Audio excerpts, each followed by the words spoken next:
Okay, back with another installment of what's going to happen because I'm the best of the best at predicting these things. And I just got told, literally for the third time, that I look like a certain UFC fighter. Yeah. Rocking the Condit beard, I guess it really gives me, I don't know, I guess I kind of look like Carlos Condit. It's kind of crazy. But right now, let's move on to UFC. I'm so sick of hearing about UFC 154. I could puke. So let's move on to UFC 155. UFC 155 is a rematch in the heavyweight division between Junior Dos Santos and Cain Velasquez. This is interesting to me because Junior Dos Santos, I call him Chuck Liddell 2.0.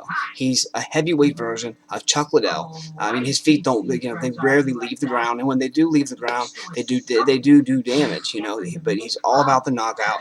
To me, yeah, he's that's what I call him, Chuck Liddell 2.0. So we got Chuck Liddell 2.0 versus Cain Velasquez, the only Mexican champion in mixed martial arts. Leben, okay, 155. This takes place Saturday, December 29th, so it will be the last card of the year as far as the UFC goes. And hopefully it will deliver. From what I'm looking at, it's going to. Michael Johnson, I'm going to go ahead and do his fight because Michael Johnson did say that Pittsburgh, my hometown, is where I live now. That's what you're looking at. So he said it was his favorite place to fight when they came here and did the Pat Barry versus Czech Congo fight. He said that the Pittsburgh crowd, they never booed. Even though some parts might have been boring, some parts, might have sucked. It was an awesome crowd, an awesome city. So everything went well for him here. So he said Pittsburgh is the best place to fight. So I'm gonna do Michael Johnson. Michael Johnson is fighting a guy named Miles Jury. Now I don't know too much about Miles Jury. I have heard of him before, but I'm gonna go with Michael Johnson just because. Let's get into the interesting part. Chris Leben's comeback. He was suspended for 1 year for failing a drug test for opiates, which is pretty bad.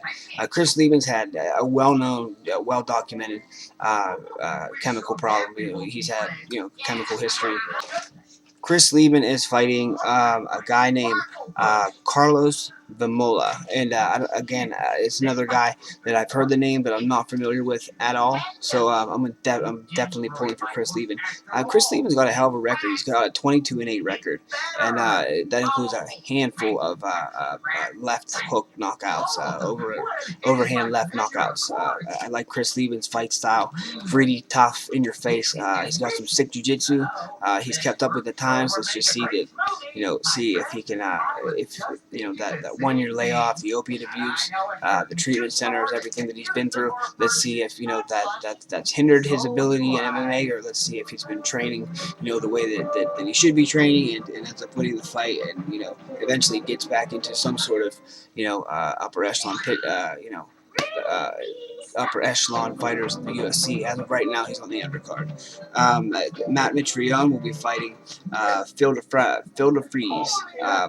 From he's Dutch, so we got the Dutchman versus meathead Matt Mitrione. Mitrione's 5-1. This guy's 9-1 and 1 no contest. So he's got to be good, especially if he's a new guy in the UFC. The UFC is looking for the best of the best right now.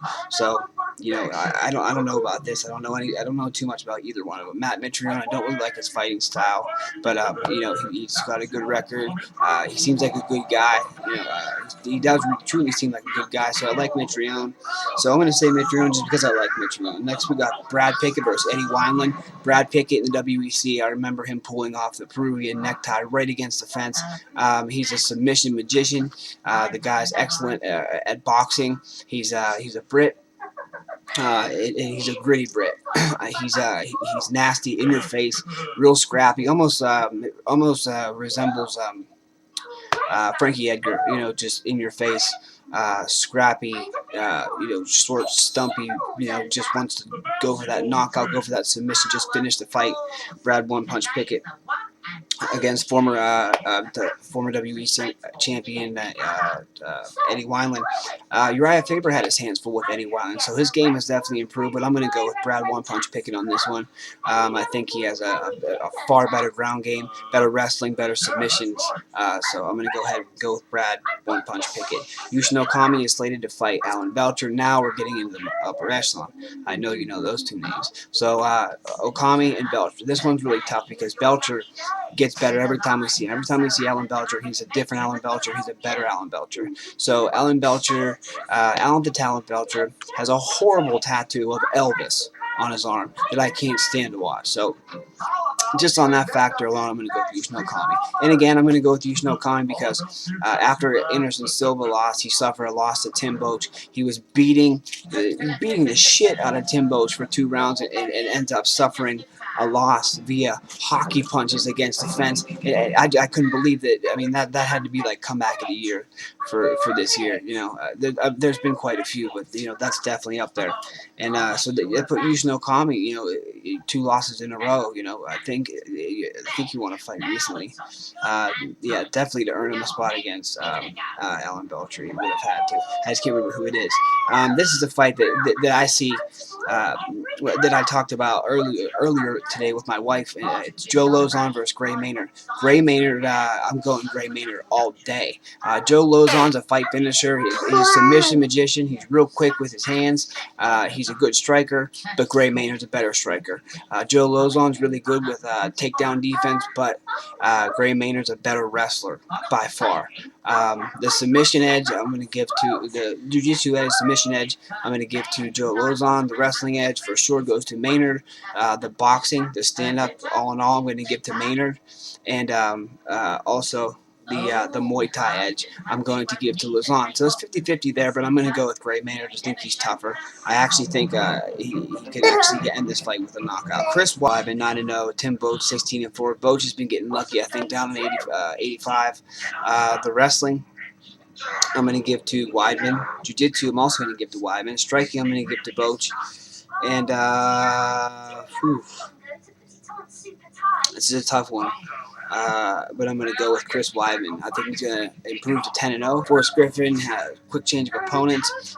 Now he's fighting Phil Davis. Phil Davis' only loss suffered a loss against Rashad Evans. I really was looking forward to that fight because I wanted to see how good is Phil Davis. He looked really good against a lot of other opponents, but when you come to someone like Rashad Evans, that'll test where you really stand. You know. Rashad out-wrestled him, outclassed him, outstruck him, just completely outclassed, and ended up getting Phil Davis his first loss. Forrest Griffin, I didn't even know that. I thought his record was 17-7. It's actually 19-7. Beautiful record for Forrest Griffin, but Forrest Griffin seems like he lost that fire. He needs something something to light a fire under his ass because it seems like he's lost the drive to the will to want to fight. You know, and if you don't have that, you're not going to do it. It seems like he gets knocked out from guard a lot. Keith Jardine knocked him out from guard. Rashad Evans knocked him out from guard. Most recently, Shogun knocked him out from guard. You know, he's on his back. He's not making any attempts to lock up any sort of, he's not trying to nullify any strikes flying towards his face. He kind of just hangs out there and ends up getting, like saying the hell with it. As much as I would like to see Forrest Griffin take this fight, I'm going to have to lean towards Phil Davis. I don't think that Forrest Griffin has nothing left to prove. The guy is responsible for putting the UFC on the map, the Ultimate Fighter on the map. He's tough. He's gritty. He wanted the fight against Shogun when Shogun was when Pride was absorbed into the UFC. He actually wanted the Shogun fight. He was a giant, enormous underdog, and he ends up not only beating Shogun but strangling him at the end of the 3rd round. And from then on, I was always a Forrest Griffin fan, but from then on, I was the ultimate Forrest Griffin fan and still am. So I think someone needs to light a fire under his ass. Robert Drysdale, Randy Couture, they need to get on this kid and make Forrest fight Forrest fight. Forrest needs to stick to what he knows best: leg kicks and combinations. And if it goes to the ground, he needs to use that Robert Drysdale black belt. Those skills he had. It's going to go to the ground. He's facing Phil Davis. Phil Davis has impeccable takedowns, and I don't see Forrest being able to stuff all those. So he really is going to have to do a lot of work off his back and a lot of drilling. He's really going to have to study up for this fight, be ready, mentally prepared, physically prepared, and he's going to want to have. He's going to need that mental edge, that will to win again, in order to get to 20-7 and hand Phil Davis only his second loss to UFC. Right now, I'm going to go with Phil Davis, and I'm actually going to go with Phil Davis by TKO. I'm going to say he'll TKO Forrest Griffin, the 29th UFC 155. In the main event, Junior Dos Santos versus Cain Velasquez. Cain Velasquez 10-1, Junior Dos Santos 15-1. Here's what I like about this fight: A, it's a rematch. B, it's a chance for Cain Velasquez to. I mean, I'm sure Cain won the fight against Brock, got that belt. It was a huge moment in UFC history. It was so nice to see him take the belt from Lesnar that it would have been nice, to see him retain it. And at this point, he was I think he was a favorite, a heavy favorite, 3-1 favorite, because he had the wrestling edge on Dos Santos. To this day, I call him Chuck Liddell 2.0. Chuck Liddell 2.0. He's a heavy-handed striker that you can't take down, and he's hitting you. He hits like a fucking Mack truck. You can't take him down. So what the hell do you do? How do you beat the guy? Hopefully, Cain Velasquez and AKA can come up with a good game plan and find some way to get in there and get that belt back. On the other hand, you got Junior Dos Santos. He's got the best boxing in the heavyweight division. I mean, bar none. He's got the best hands, and he's got some good kicks. From what I understand, he's a jiu-jitsu black belt, so he's got some ground skills as well. He just prefers to keep the fight standing. But if it were to hit the mat, which I'm pretty sure is going to happen, look for this fight to hit the mat. First round. Look for this fight. Look for Cain to shoot on Junior in the first round, at least early. Early second. Maybe even in the first. Look for him to shoot immediately, and pour some ground and pound on him. Maybe even try to pull off a slick submission. I don't know. I mean, that would be seemingly the smart thing to do. But I'm no game planner. I'm certainly no mixed martial artist. I'm no cornerman or coach. So just a suggestion. So Cain, if you're watching, jot it down.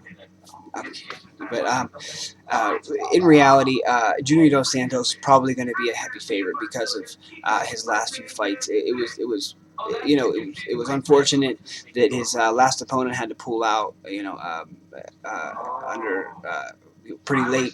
Frank Mir stepped up, took the fight. I actually did an MMA vlog just like this one. I couldn't believe what an underdog Frank Mir was, because Frank Mir, we're looking at a two-time heavyweight champion, a veteran of this sport. He's been around since 10, 12 years. He's been around, and you guys are really going to put him down like 8-1 underdog, and I can see why. He just got destroyed in that fight. Really, he got destroyed. I mean, Carwin destroyed him, but JDS destroyed him. JDS, he's grown on me over the last year, over 2012. He's grown on me. But he's, to me, he's Chuck Liddell 2.0, and I'm a huge fan of the Iceman. You can't take him down. He's, got the best boxing, the crispest hands in the heavyweight division. I'd say Cain's probably a close second, but Cain's got really good wrestling. I don't think he is in the wrestling department. Got to give it to Cain. The boxing, you got to give to JDS. The Muay Thai, probably going to have to give to JDS. And the Jiu-Jitsu, I heard he's a black belt, so you're going to have to give it to JDS. So, again, this is going to be an interesting bout.